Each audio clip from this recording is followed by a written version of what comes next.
नमस्कार विद्यार्थियों, एक बार आज बीए फोर्थ सेमेस्टर के चौथी यूनिट में महाकवि शूद्रक के मृच्छकटिकम के विषय में पढ़ने जा रहे हैं। तो महाकवि शूद्रक के विषय में पहले हम लोग वापस जाने कि ये शूद्रक थे कौन, क्योंकि बहुत से विद्वानों में मतभेद है इन शूद्रक के विषय में। लेकिन विद्वान एक मत तक पहुँचते कि ये शूद्रक कादम्बरी के शूद्रक से अलग हैं और ये वो शूद्रक हैं जिन्होंने 100 वर्ष की उम्र होने पर अपने पुत्र को अपना यज्ञोपवीत देकर स्वयं अग्नि में प्रवेश किया था। इनका समयकाल विद्वानों ने निर्धारित किया है लगभग 300 ईस्वी पूर्व से 600 ईस्वी पूर्व के मध्य में इनका समयकाल निर्धारित किया गया है। इनका ये ग्रंथ है मृच्छकटिकम, जिसका उपजीव्य भास्कृत चारुदत्त माना जाता है। चारुदत्त के धन वैभव से युक्त होने का वर्णन दरिद्र चारुदत्त में भास ने किया है। जब चारुदत्त सब कुछ अपना दान कर देते हैं और दरिद्र हो जाते हैं, वहाँ से वर्णन यहाँ पे महाकवि शूद्रक ने किया है इनका। और 10 अंक का ये रूपक होने की वजह से इस रूपक को हम प्रकरण कहते हैं। और प्रकरण की सारी विशेषता भी इसमें है, क्योंकि प्रकरण के लक्षण के हिसाब से 2 नायिकाएं होनी चाहिए, वैश्या और कुलजा, जो कि इसमें है। कुलजा है इसमें धूता और वैश्या नायिका है इसमें वसंत सेना। और नायक जो चारुदत्त है वो धीर प्रशांत है, जैसा कि प्रकरण में होना चाहिए। और 10 अंक होने चाहिए प्रकरण के, जो भी इसमें है। तो प्रथम अंक जिसका नाम है अलंकार न्यास। तो उस अलंकार न्यास में शुरुआत यहाँ से होती है कि चारुदत्त को गुणों से अनुरक्त होकर कोई वैश्या होती है, एक वसंत सेना, अनुरक्त होकर उसे मिलने जा रही होती है। गुणों से उसके अनुरक्त है, ना कि धन से। तो इसलिए वो उसे मिलने जा रही होती है, जो कि उस पर आकर्षित शकार का भाई भी था। तो वो देख लेता है, तो बिट के साथ में वो भी पीछा करता है। बिट हालांकि था तो साले के साथ, लेकिन वो उसकी मदद करता है, उसकी वसंत सेना की मदद करता है और रात्रि के अंधेरे से भी मदद मिल जाती है। इससे वो शिकार उसे पकड़ नहीं पाता है। वसंत सेना चारुदत्त के घर में पहुंच जाती है और वहाँ अपने रात्रि में वापस लौटने के खतरे की वजह से कि गहने चोरी ना हो जाए, उन्हें चारुदत्त के घर में रख देती है। अलंकार रखने के कारण से अलंकार न्यास नाम पड़ा। दूसरा अंक है इसका द्युतशकर संवाहक, जिसमें एक द्युत का संवाहक होता विट होता है, जो कि हार जाता है जुए में और बाद में फिर उसको वसंत सेना छुड़ा लेती है अपने कंगन देकर, जिससे वो बहुत लज्जित होता है। वही विट जिसको छुड़ाती है, जिसे बचाया था एक बार वसंत सेना को, तो इससे वो लज्जित होकर बौद्ध भिक्षु बन जाता है। जब नया नया वो बौद्ध भिक्षु बना होता है, तो वो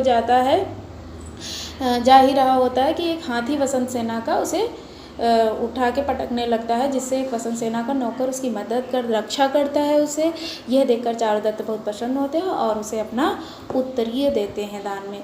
तीसरा अंग है संधि विच्छेद। संधि विच्छेद में एक शार्विलक नाम का ब्राह्मण होता है, जो मदनिका से, जो कि वसंत सेना की चेटी है, उससे प्रेम करता है और उस धन देकर उसे खरीदा जाता है, किंतु उसके पास धन नहीं है। इसलिए वह चारुदत्त के घर में सेंध लगाता है, चोरी करता है और चोरी करने में उसे अपने जनेऊ से वह नाप देता है, इस्तेमाल करता है और सेंध लगा के बढ़िया से चोरी कर लेता है, जिससे चारुदत्त उसकी चोरी करने की काफ़ी प्रशंसा भी करते हैं।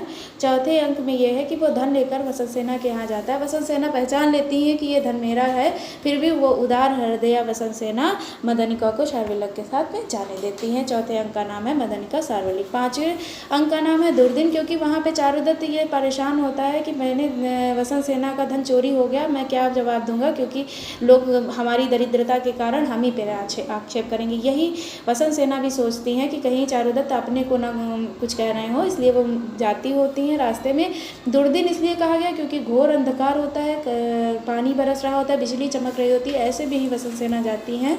और वहाँ पे कवि ने बहुत ही लिम्पति तमो अंगानि के श्लोक में बहुत ही अच्छे से उत्प्रेक्षा का निरूपण किया है। यहाँ पे भीगती हुई वसंत सेना चारुदत्त के घर में पहुंच जाती हैं।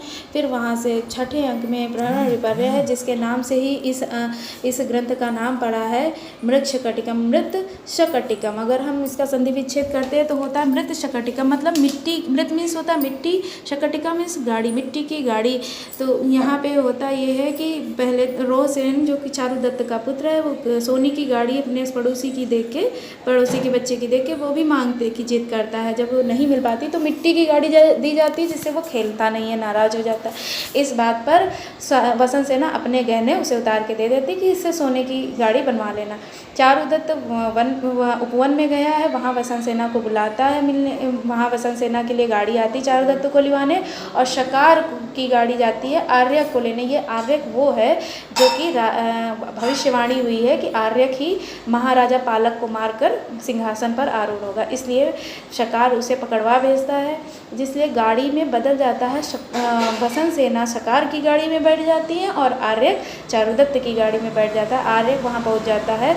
आर्यक का अपहरण नामक 7वां अंक है, जिसमें आर्यक को मुक्त कर देते हैं, चारुदत्त स्वतंत्र कर देते हैं, और इधर वसंत सेना को शकार पकड़ लेता है। वसंत सेना से शकार अपनी बात मनवाने की चेष्टा करता है और चारुदत्त को से अलग रहने के लिए कहता है। इस बात पर वसंत सेना मोटनम नामक 8वां अंक है, जिसमें वसंत सेना ये मना कर देती है, मानने से इनकार कर देती है, जिसपे वो उसकी गर्दन दबा देता है और अपनी समझ से वो उसको मार ही देता है। फिर इसके बाद में 9वां अंक है व्यवहाराध्याय, जिसमें व्यवहाराध्याय में ये है कि व्यवहार का, यहाँ व्यवहार कोई लेन देन से नहीं, यहाँ न्यायालय मुकदमेबाजी से है कि वहाँ न्यायालय में शकार मुकदमा कर देता है कि वसंत सेना को धन के लालच में चारुदत्त ने मार दिया है, और दुर्भाग्य से वो जो धन उसने वसंत सेना ने गाड़ी बनवाने के लिए दिया था रोहसेन को, वो धन जो है वहाँ पे पोटली गिर जाती है विदूषक से, जिसे देख करके सभी लोग चुप हो जाते हैं और ये स्वीकार करना पड़ता है सबको कि हाँ चारुदत्त ने ही ये काम किया। तो चारुदत्त दुखी होकर अपने पुत्र को अपना यज्ञोपवीत देकर स्वयं अग्नि में प्रवेश करने ही जा रहे होते हैं कि विट फिर से जो है वो जीवित कर देता है मूर्छा में पड़ी हुई वसंत सेना को। वही बौद्ध भिक्षु जो बन गया था वो जीवित करके न्यायालय में ले आता है और वसंत सेना सारी वहाँ पे बात बताती हैं, लेकिन पालक मानता नहीं है इस बात को, क्योंकि वो शकार के पक्ष में था। इसीलिए आर्यक पालक का वध करके स्वयं सिंहासन पर बैठ जाते हैं और आर्यक के द्वारा, न्यायाधीश के द्वारा उन्हें वधू कहा जाता है, मतलब वसंत सेना को वधू कह के संबोधित किया जाता है, जिससे ये होता है कि चारुदत्त की धूता के साथ में वसंत सेना भी पत्नी हो जाती है। यहाँ से ही 10वें अंक का समापन हो जाता है। इसमें पात्र का बहुत अच्छे से निरूपण किया है। चारुदत्त इसके नायक है, वसंत सेना धूता इसकी नायिका है, रोहसेन पुत्र है, मैत्रेय विदूषक का नाम यहाँ मैत्रेय है, और शकार शाला है राजा का, राजा है पालक, और राजा को मार कर ही आर्यक राजा बनता है। अन्य माथुर, दर्दुरक, विट आदि अन्य भी पात्र है, रोहसेन वगैरह अन्य पात्र भी हैं।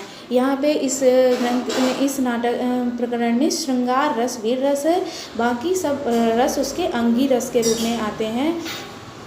श्रृंगार रस मुख्य रस है और वैदर्भी रीति का मुख्य रूप से इन्होंने प्रयोग किया है। शूद्रक की वैदर्भी रीति का मुख्य रूप से प्रयोग किया है। गौड़ी आदि रीति का भी कहीं कहीं पर प्रयोग है, लेकिन वैदर्भी रीति का मुख्य रूप से प्रयोग किया है शूद्रक ने। तो महाकवि शूद्रक की इस मृच्छकटिकम नाटक में पूरे प्रकरण के जितने भी लक्षण हैं वो सारे विद्यमान हैं।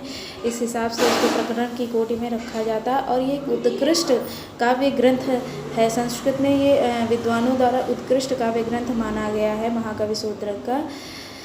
इस प्रकार से संक्षिप्त में जो परिचय है महाकवि शूद्रक का और उनकी कृति मृच्छकटिकम का वो